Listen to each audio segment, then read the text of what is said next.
I'm recording. Go ahead. Hey, Inca Biology students, this is Mrs. Foster, and I'm here with Charlie, who's a farmer in Indiana, and he's going to tell us a little bit about growing corn and some things how genetic engineering techniques have changed farming for corn. So we'll start out, just tell us a little bit about yourself. Like, what you major in college? How long have you been farming? What kind of crops do you grow? I got a bioengineering degree from Rose-Hulman, and then I went to ISU and got a master's degree in life science. All right, and how long have you been farming in Indiana? Since I was a little kid. Family Grew up on a affair. farm, and I've always farmed. Okay. One reason I went to Rose was I could stay home and farm while I went to school, and then I went to ISU, and then my grandfather got sick, and I decided to farm. I started on a PhD, but my major professor moved to California, and I had a choice of following him or retiring from school to the farm, which is what I did. Is there anything from your degree or college courses that you feel like was useful or relevant in the field of farming? Not really. Not a whole lot of it. And then what kind of crops do you grow or have you grown? Now we raise corn and soybeans. We used to raise wheat. I've had a little bit of sweet corn in a garden, but Mostly primarily corn and soybeans. Okay.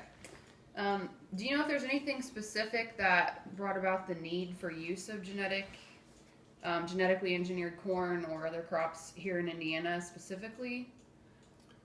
One of the main things is to control weeds. The weed killers we had sort of worked, but things like Johnson grass and shattercane, in corn it didn't work very well, and Roundup solved that problem. So now you don't have to spray for those kind of things, like are the crops We spray them with Roundup. with Roundup? Now we didn't have much of those weeds, because Dad and Grandpa always chopped them out if they saw them. They wouldn't let them go to seed. But some of the farms that we rented later, as our farm grew, did have those weeds, and they were very hard to control. But Roundup basically eliminated it. Okay. Has anything about farming corn or other crops changed since the implementation of genetically engineered, like the seeds or the crops themselves? Yes, what? Like, has anything about farming corn or any of your other crops changed since they've implemented the use of genetically engineered? We don't do anything. We don't farm anything differently. It's all the same process. Yeah. Now a lot of people used insecticides, but we never did. We rotated our crops from corn to beans and wheat on some fields, and we didn't have a severe insect problem or BT.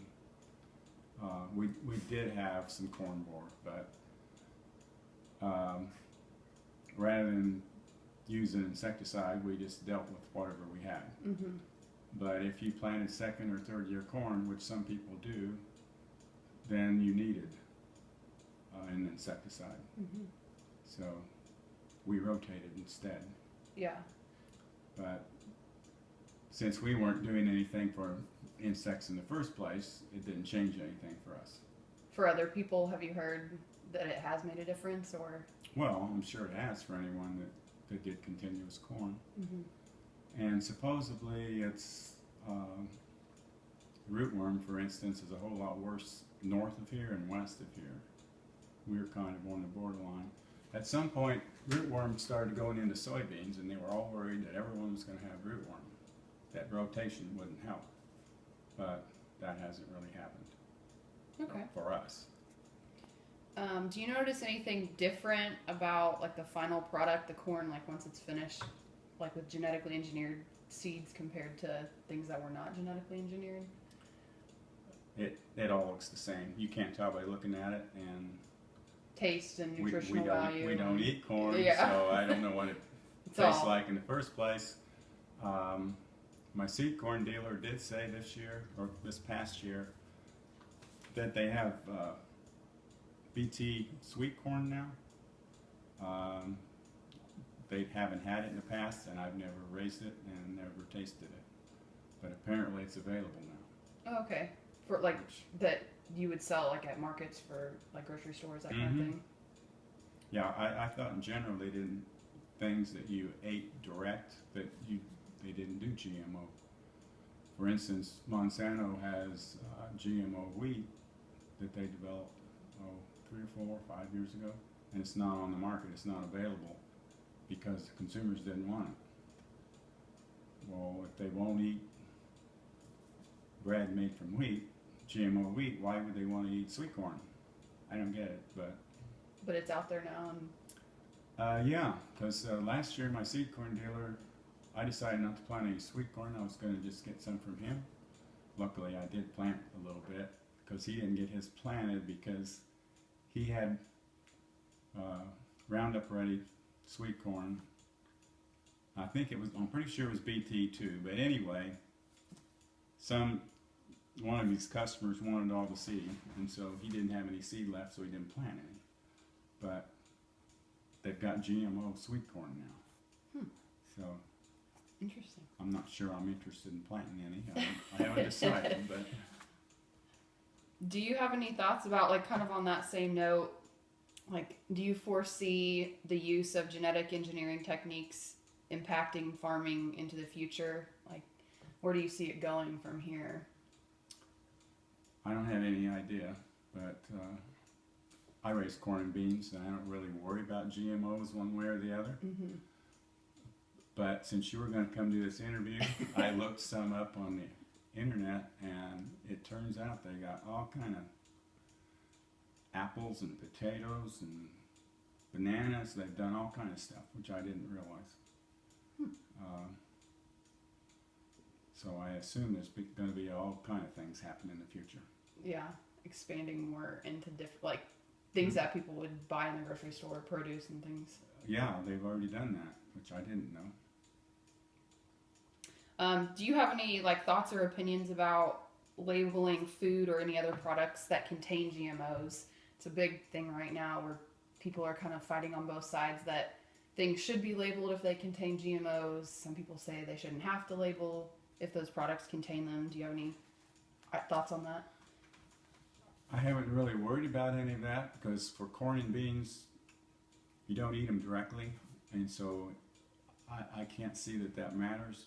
But eating the sweet corn, before I did that, I'd want to do some research. And I guess I might already be eating apples that I didn't know, and I have no idea if it matters. Apparently it doesn't, or we'd all be dead, wouldn't we? Somebody'd be sick or something. Yeah. Clearly it's been around long enough that somebody would have a health problem if it was a health issue. But to say you have to label everything, why would you label your gasoline as having GMO ethanol in it? I mean, that's just silly. But maybe just you might want your sweet corn labeled for consumption that you're going to be eating. If you're consuming directly the GMO product, you might want to know that. I don't know. Okay. Well, thank you very much, and that's all of our questions.